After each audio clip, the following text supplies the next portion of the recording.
All right, now Gary is in Washington. Engineer Gary, one of our favorite engineers here, helps us out with the Christmas show. He was responsible, him and John were responsible for the great sound you heard on the Christmas show. Mm-hmm. And he's really cool, and he's in Washington because I guess the AM side is. Mm-hmm. And Gary, are you there?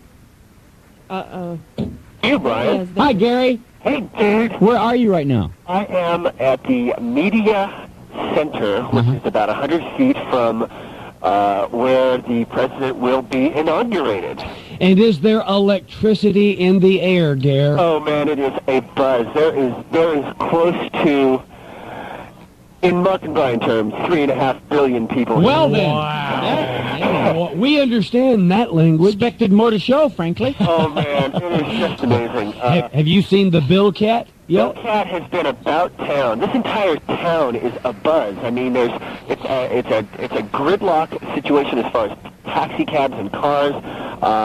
Security is ultra tight everywhere you go. Have you been frisked? A couple times. It felt good. Body check? Oh, yeah. Body cavity check. Well, you know. Well, I'm jealous of you, Gary. I'm glad you're there. I think it's a wonderful thing. But this is just such an incredible moment in our history.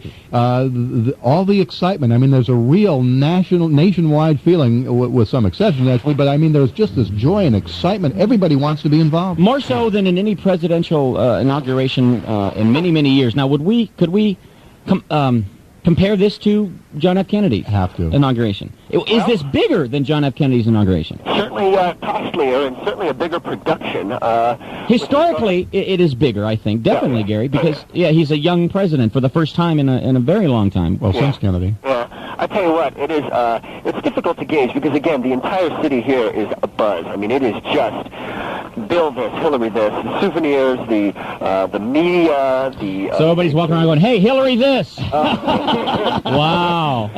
Well, that's not very respectable. It's really amazing. I came up here yesterday to set the gear up and check everything.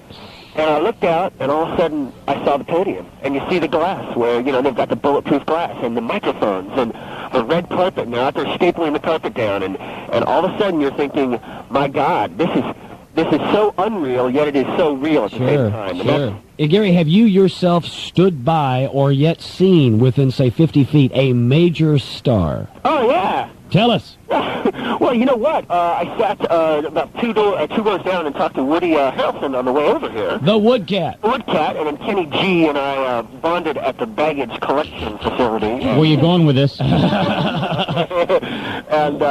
And then we've had a few celebs in.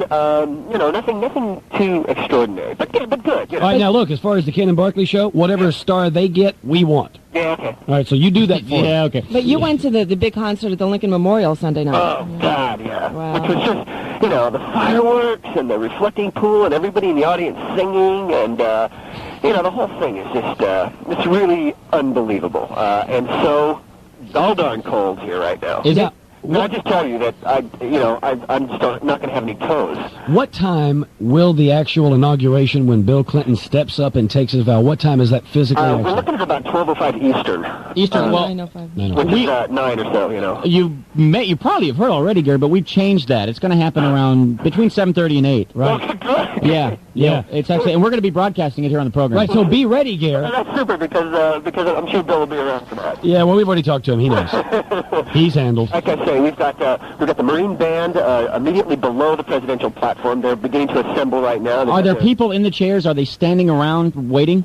Well, in the audience, yes. The places where the dignitaries, the people that donated a great deal of money to the Clinton campaign, that whole crowd situation is still sort of empty, believe it or not. Well, they got reserved seats. Why come early? They can come in at the last minute. Now, we had heard that Michael Jackson would actually be holding the Bible during the oath. Do you know anything about that? With his gloved hand, obviously. Is that a news item, Chuck? Did you pull that off the wire, did you? Yeah. Boy, Michael Jackson is totally, every time you see Bill, Michael's standing by him. Yeah. I He's think involved. he's going to get a spot in the cabinet, but it's hard to say. Also, Gary, were you aware, and this is a fact, that they will be wearing bulletproof vests today? Oh, wow. I would expect that. I mean, I've never experienced the type of security that we've had today. On the media platform, we have to bring our own chairs. They don't give us chairs. Yeah. So we stole some chairs from a hotel last night. Cool. And then we taxied them down, and as we were tossing them over a fence, about 15 security guards armed came out, pistols blazing, Ooh. saying, "What are you doing with the chairs?" Gary, don't get winged or anything. It was amazing. We kind of like you to be back here. We don't need you wounded. Are you wearing a bulletproof vest? No, a wool coat though. And it was just hilarious because the media security guys knew that we were allowed to have chairs, but the other guys out at the perimeter of the Capitol didn't. And so then, of course, once you do that, the bomb-sniffing dogs have to come in and sniff you. Well, sure. So you have been sniffed. A couple times. Okay, good. A couple times. Gary, are you being stared at right now? I mean, you're like, what'd you say, 50 feet from where Bill Clinton will be standing? Yeah, 100. 100 feet. Okay, Yeah. now, I'm assuming there's security all around. Are they checking what you're saying and that kind of No. No, it's not like that. Once you're on the media platform, you're pretty much in your own little world up here. Yeah. But sure, I mean, just looking, you can see them, and there's probably, let's see, 2, 4, 6, 8, 10, 12, 15, about 18 security guys, like right within 5 feet, 10 feet of us, just kind of staring us down, just checking things out. Is it the typical dark suit, tie, glasses? No expressions on their faces. Sure. In other words, they all look like Al Gore. He does. I was digging the thing last night, huh? Was he?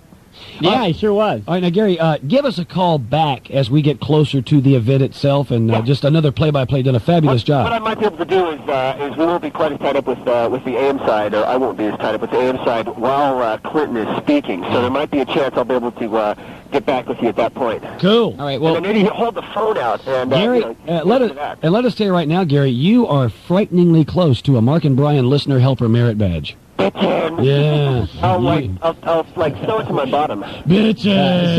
seriously, Gary, it's great to hear your insights. Well, good. Well done. I tell you, this is a real honor to be even remotely involved with this, and it's happening, dude. All right, Would you do us a favor? Yeah. Would you scream at the top of your lungs right there in front of everybody, "I voted for Bush"? If you could just...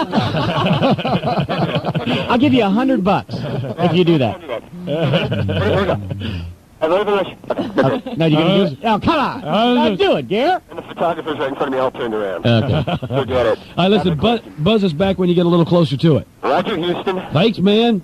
See you, Gary. Very cool. It really does transcend, it seemed anyway, to transcend politics and has become a real national event. Yeah, it has. Well, it's sort of our only time to have that pomp and circumstance of like a prince of like the royal family in England, in their marriage. I mean, this is the only time we come out and celebrate our leader. See, I just wondered if this always happened and I wasn't plugged in, or if... No, absolutely not. I mean, that's what we're saying. 4 years ago when Bush was inaugurated, 4 years before that when Reagan, and 4 years before that when he was inaugurated, sworn in.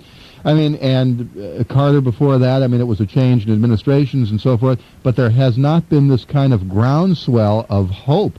And again, the youthful, and you hate to keep going back to Kennedy, but it is this feeling of vigor and cultural awareness and so forth, and energy. That's just so exciting. Now, aside from the age, why is there such a comparison to John F. Kennedy? Because he's smart. Smart. And not only that, Kennedy was his idol. Kennedy, when he met John Kennedy, that was the day he decided, so he says, to get into public service. Not that he wasn't in public service anyway, because he had to be to get into a position to meet Kennedy. Yeah. But it's also his cultural awareness, the fact that he attends and supports the ballet and the arts. He buys art and has art in his house and things like that. He wears Ray-Bans and play rock and roll He's and a rock saxophone. He's Yeah. into music, yeah. I mean, so there's, it's the whole other side. I mean, for the last dozen years or so, it's been very much the business side of life in America, and now there's more of the soulful side, the feeling side of life in America. And the turnout, the celebration, the feeling of vigor that you were talking about, Chuck, I think is due to the fact Americans are saying, cool, finally, cool, we support you. One thing I've really enjoyed seeing, and it's a subtle thing, but instead of being at this inaugural festivity and looking like he simply was there to make the appearance, he's sitting up in the stands and he's watching the show with all the people that are performing, and he's genuinely, for the first time that I've noticed, having a great time, laughing, got his arms around his family, and just hanging out, enjoying the show. That's the other thing, too, that works sort of in his favor in terms of public relations. He's a very much a gregarious man, a people person who just loves nothing better than these encounters one after another with people and to say hello and strike up a conversation. He really is into it. Well, that was evident Thanksgiving weekend, which he took the entire weekend. He went shopping at a mall. Needless to say, how much shopping could he get? Oh, here, right. Get done. But, I mean, he was all over and enjoying simply shaking hands and seeing people. Yeah, it's real great. It's just, I wish we could be there to watch it, but we can't, so we're here. All right. But we will, again, be listening to the actual swearing in, and that'll be in a couple breaks or so. Right, so stand by for that.